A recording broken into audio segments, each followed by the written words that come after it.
Ahora sí. Bueno, entonces, buenas tardes para todos los participantes de este curso de instrumentales médicos. Me presento, mi nombre es Sergio Núñez. Soy el actual presidente de la Sociedad Científica Estudiante de Medicina de la Universidad Internacional de América. Estamos en presencia del doctor Francisco Vera González. Él es médico cirujano especialista en cirugía de trauma y va a estar abordando el tema de instrumentación quirúrgica en trauma. Un placer, doctor, como siempre, contar con tu presencia y espero que sea la agrado a todos. Dale, dale, perfecto, Sergio. ¿Me escuchan bien ahí? Sí, excelente. Dale, dale. Bueno, vamos a iniciar entonces la breve charla en cuanto a al tema que es la instrumentación quirúrgica basado en trauma. En realidad, la instrumentación quirúrgica no varía tanto en la cirugía general con respecto al trauma, sino que algunos instrumentales nomás son de usos especiales que vamos a estar comentando. Bueno, como una introducción, los instrumentos quirúrgicos son las herramientas que empleamos nosotros los cirujanos en las intervenciones quirúrgicas, ¿verdad? Se diseñan de tal forma que permiten realizar las maniobras necesarias para las cirugías generales o especiales, como en nuestros casos sería de trauma, ¿verdad? Porque hay diferentes tipos de instrumentales para cirugías abdominales, torácicos, vasculares, neurocirugías. Entonces, difiere en cierto aspecto con respecto a las cirugías generales, ¿verdad? Eh, Su fabricación puede ser de titanio, vital, oro, plata, cobre y otros metales, ¿verdad? La mayoría son de acero inoxidable, el tipo de material de los instrumentales. Las aleaciones deben ser resistentes a la corrosión, ¿verdad? Para los procesos de esterilización, limpieza y también para el contacto que tengan con los fluidos corporales. Las características generales de un instrumental, ¿verdad? Eh, Como vemos en la imagen, presenta los anillos o las anillas, que son los círculos, ¿verdad? En el extremo proximal donde sujetamos los instrumentales, donde se introducen los dedos, ¿verdad? Para poder realizar las maniobras correspondientes. La caja de trabas, que es el extremo medio, es decir, la zona cercana a la punta del instrumental, que es la articulación de la pinza para poder abrir y cerrar. La cremallera, donde está cerca de las anillas, que son donde se puede fijar el instrumento, donde se fija el instrumento al trabarse. Y las mandíbulas, ¿verdad? Las mandíbulas que son las hojas, vamos a decir, de los instrumentales. Esas son básicamente las características generales que tiene un instrumental quirúrgico. En cuanto a la clasificación, nosotros podemos decir que hay instrumentales de campo, de diéresis y separación, de tejidos, de hemostasia y de síntesis. Vamos a comenzar a hablar lo que son los instrumentales de campo, ¿verdad? Que son previamente a la cirugía. Nosotros colocamos al paciente en la camilla quirúrgica, ya anestesiado, se realiza todo el campo, ¿verdad? Con iosolución, se le colocan las compresas estériles y posteriormente se realiza el primer campo, ¿verdad? Que el primer campo correspondería cuando se fija a la piel del paciente. ¿Verdad? En estos casos nosotros podemos utilizar las Jones o las Bacaus. La pinza Jones, por ejemplo, podemos ver que es la imagen en el extremo inferior izquierdo, y la Bacaus es la imagen que está en el medio. ¿Verdad? La pinza Jones es elástica, se fija por convergencia de sus ramas, y la Bacaus tiene anillas, es decir, se puede trabar, ¿verdad? Y se fija por medio de la cremallera.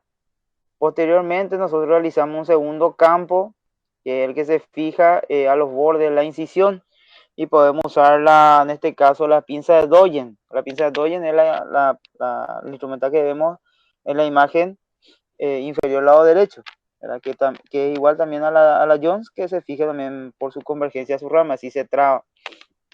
Lo que nosotros mayormente usamos son estos tres instrumentales, ¿verdad? Sea en cualquier tipo de cirugía para poder realizar nuestros campos, porque se denominan los pinzas de campo.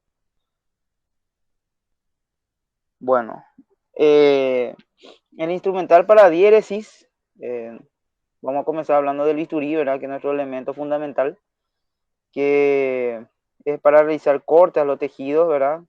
Con mínimo daño a estructuras vecinas, ¿verdad? Son hojas desechables y tienen un mango numerado según el tamaño, que va del 3 al 9. Los más usados son del 3 al 4. Podemos ver en la imagen superior, imagen inferior izquierda, los mango bisturí con las hojas desmontables, ¿verdad? La hoja bisturí también va numerada del 10 al 24. Cuanto mayor sea el número, mayor va a ser el tamaño de la hoja. ¿Cómo se realiza un montaje y desmontaje de la hoja de bisturí? Podemos observar en la imagen inferior lado derecho, siempre utilizando el instrumental, nunca con las manos. Se debe montar y desmontar el bisturí del mango por tendencia a poder cortarnos, ¿verdad? Con, con la hoja, porque es bastante filoso, ¿verdad?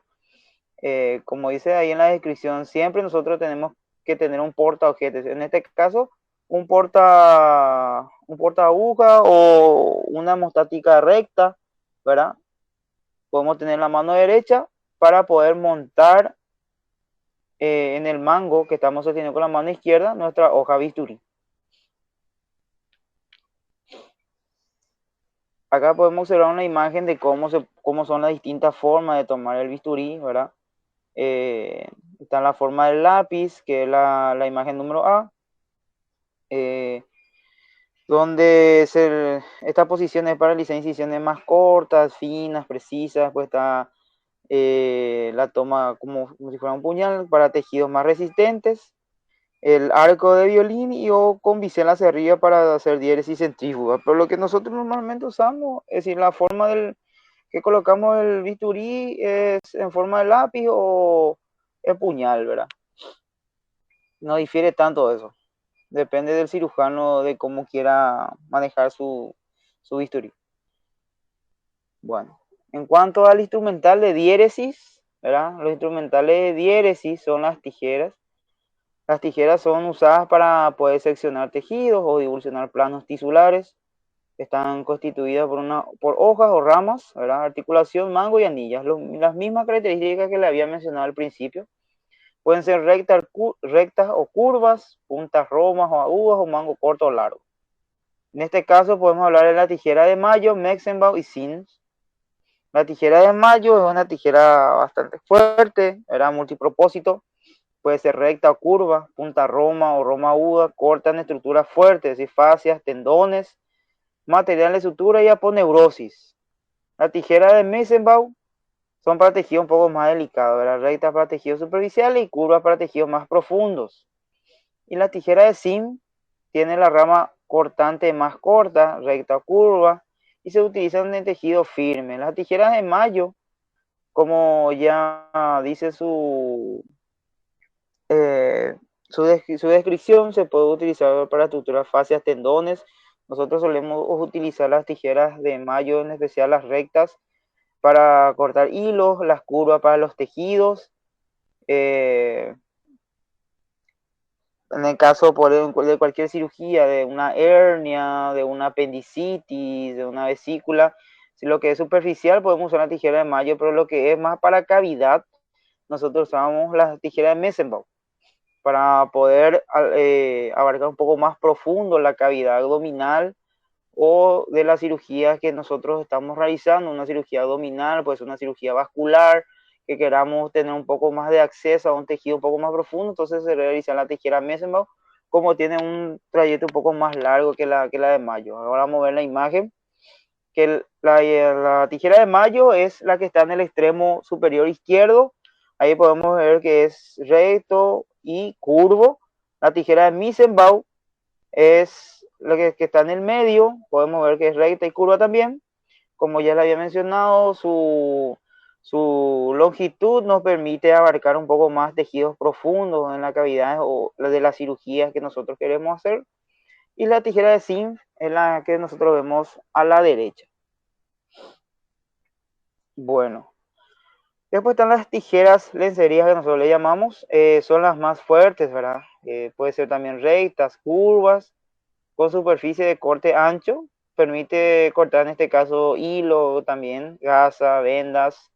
Es la tijera de Lister. La tijera de Lister podemos observar en el extremo inferior izquierdo, esa es la tijera de Lister, y la tijera Littell es la que está en el medio. Tiene, en su punta, tiene una concavidad, ¿verdad? Que es Nosotros utilizamos en este caso este tipo de tijeras ya para el retiro de puntos ya de la cirugía, para cuando vienen un control posterior ambulatoriamente, nosotros utilizamos estas tijeras para poder retirar los puntos, porque la concavidad que tiene en su extremo distal de la tijera nos permite ingresar por debajo del punto y estirar, levantar, en este caso para poder cortar posteriormente y así no dañar tanto el tejido. Bueno, después tenemos la sonda canalada, que es la imagen está a la derecha, que sirve para separar tejidos y el recorrido del bisturí. Sigue la piel, la línea alba, fascia, va a poner así. Pero normalmente este instrumental nosotros poco usamos. En trauma poco usamos este instrumental. Bueno, después están los separadores. Los separadores podemos denominar podemos diferenciar en dinámicos y estáticos, ¿verdad? Los dinámicos deben ser sostenidos por las manos de un ayudante, ¿verdad? En este caso el primer ayudante en la cirugía. Y tenemos los separadores de Farabeu, Sen y Bolman. Los Farabeu son los que usamos más para separar planos superficiales en las incisiones, piel, tejido celular, subcutáneo, muscular. Las Sen también se pueden utilizar en sus dos extremos y la Bolman posee hasta 8 dientes, agudo, romo, pero más lo que nosotros usamos es la Farabeu. La Farabeu lo que más utilizamos ya sea en cirugías generales, sea AP, hernia, vesícula, ventraciones, separadores Farabeu, valvas, también en el caso de una laparotomía exploradora para poder separar bien el abdomen y también en las cirugías torácicas, ¿verdad? Todo donde el cirujano necesite tener una buena visualización, el Farabeu es esencial. Bueno, después tenemos los separadores estáticos, que no requiere ser sostenido por un ayudante, ¿verdad? Puede mantener la tensión mediante cremalleras, mariposas, tornillos. Y en este caso, el que más utilizamos nosotros es el fino quieto, ¿verdad? El fino quieto es lo que más utilizamos nosotros en las toracotomías, por ejemplo, en las tabas, que nosotros le llamamos. Taba significa toracotomía axilar vertical amplia. Se utiliza para las cirugías cuando hay un empiema pleural, ¿verdad? Un hemotoras retenido, o en este caso, nosotros en trauma, ¿verdad? En trauma torácico puede ser por un arma blanca, arma de fuego, que tenga una lesión de origen cardíaco o pulmonar, entonces realizamos la toracotomía, sea lado izquierdo o lado derecho, y el fino quieto es esencial para poder abrir la cavidad torácica y que se mantenga con una visualización, ¿verdad? Para el cirujano. En este caso acá podemos observar, ¿verdad? De la imagen superior izquierda son los separadores Farabeu, los que están al lado, por debajo y a la derecha son los separadores de Gelb y de Gosset. Estos separadores más bien, perdón, de Bolman y de Gosset, estos separadores más bien se suelen utilizar también, pero muy poco. Más bien suelen utilizar los traumatólogos para las cirugías de mano, para los cirugía túnel carpiano, ¿verdad? Suelen utilizar más eso para poder separar tendones, ligamentos, todo eso. Eso es lo que más utilizan ellos. Y nuestro separador, como ya les había mencionado en la toracotomía, es nuestro fino quieto, que es la imagen que está a la derecha.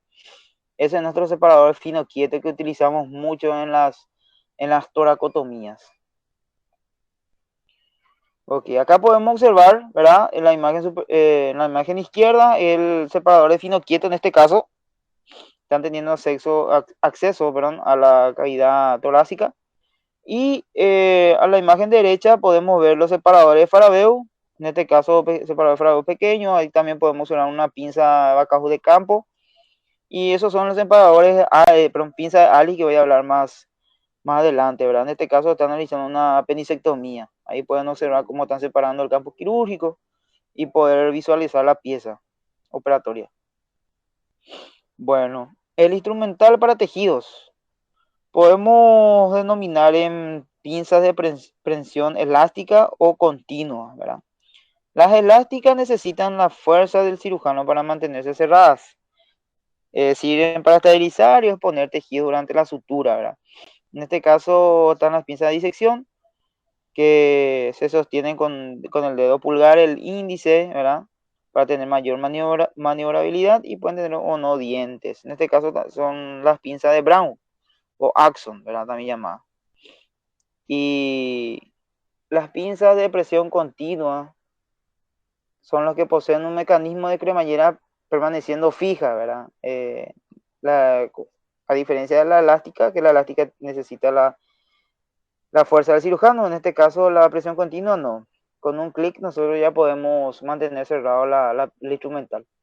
Y sirve para sostener tejidos suaves y vasos. Y en este caso es la pinza Alice, como la habías mencionado. En la imagen de la cirugía de la apendicectomía, ahí estaban utilizando la pinza Alice, que es una pinza delicada, posee ramas ligeramente curvas, extremidades aplanadas transversalmente y una línea dentada al final. Es suave su prensión, pero es segura. Acá en la imagen de la izquierda podemos ver la pinza Axon, ¿verdad? Que como les había mencionado necesita la fuerza del cirujano para mantener cerrada. Y en el caso de la derecha es la pinza Alice. Ok.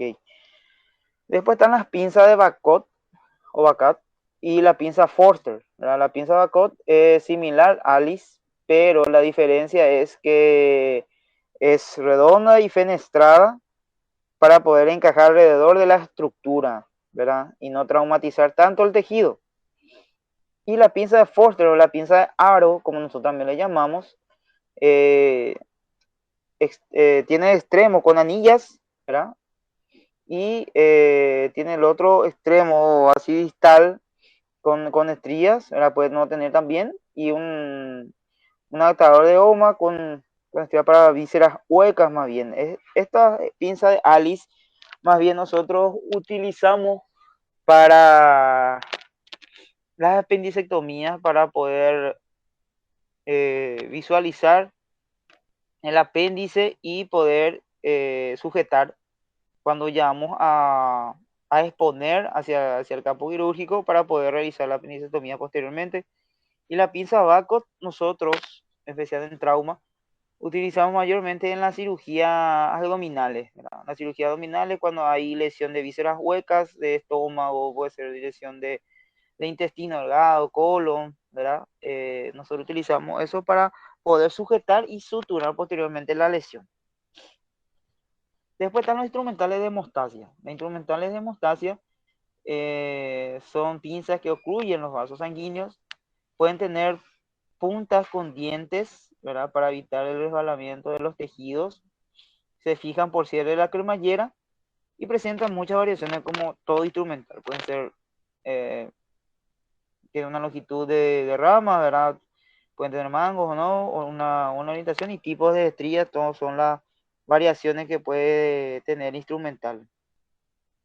En este caso vamos a hablar de las pinzas Halste o Mosquito, que es la imagen que estamos viendo a la izquierda, que sirve para una mostaza bien puntiforme. Mosquito le dicen porque es bastante pequeña la pinza. Tiene ramas de prensión cortas y finas. Después están las pinzas de Kelly, pueden ser curvas o rectas, se utilizan para poder clampar vasos más grandes. Están las pinzas de Kosher, que tiene dientes a los extremos, es decir, en los extremos de la pinza. Y está la pinza de Satinsky, que son los clamp vascular, ¿verdad? Que posee una doble angulación y se utiliza normalmente para las cirugías torácicas o las cirugías vasculares, ¿verdad? También como la fístula arteriovenosa. Vamos a ver en la imagen. Acá en la imagen de la izquierda podemos ver las pinzas de Kosher, que tienen unos dientes en sus extremos, ¿verdad? Y en la imagen de la derecha están las pinzas de Satinsky, que son los clamp vasculares que se utilizan. Se utilizan mucho para las cirugías vasculares, para las exploraciones vasculares, ¿verdad? Que nosotros solemos tener, por ejemplo, en el hospital de trauma, ¿verdad? Utilizamos mucho estos tipos de instrumentales, en especial los cirujanos vasculares. Ok. Después están los instrumentales de síntesis, que son los instrumentales que se utilizan para unir tejidos, ¿verdad? Divididores y para reconstituir la anatomía y su función, ¿verdad? Que son los portaagujas, de Mayo, que tienen cierre, es decir, su cierre es a través de la cremallera y presentan diferente longitud. Algunos suelen ser largos, otros cortos. Están las portaagujas de Holsen, que posee filo en la parte posterior de su rama y permite un corte de sutura. Están las portaagujas de Matthew y la portaaguja de Castroviejo, ¿verdad? El Castroviejo se utiliza en las microcirugías, en especial utilizan los cirujanos oftalmológicos. La cirugía de oftalmología utilizan mucho estos tipos de instrumentales. Ahora le voy a mostrar. Acá podemos observar en la imagen superior izquierda el portaagujas de Mayo, ¿verdad? En la imagen inferior derecha, en la esquina, podemos observar la portaaguja de Holsen. Y después queda el de la portaaguja de Matthew, que es la imagen que está en el medio, y la portaaguja de Castroviejo en la imagen inferior izquierda, como ya le mencioné. Utilizan normalmente los cirujanos oftalmológicos. Y la pinza de Matthew usan también los cirujanos plásticos, los cirujanos maxilofaciales también para poder realizar sus respectivas cirugías, ¿verdad? Y bueno, eso es con respecto a todos un breve repaso, ¿verdad? Y algo general de los instrumentales que nosotros utilizamos más en trauma, en cirugía, pero no hay mucho de qué hablar, mucha ciencia, sino que es más bien para que conozcan los instrumentales básicos que nosotros utilizamos día a día en las diferentes cirugías. Si tienen alguna duda, una pregunta, estoy abierto para responder.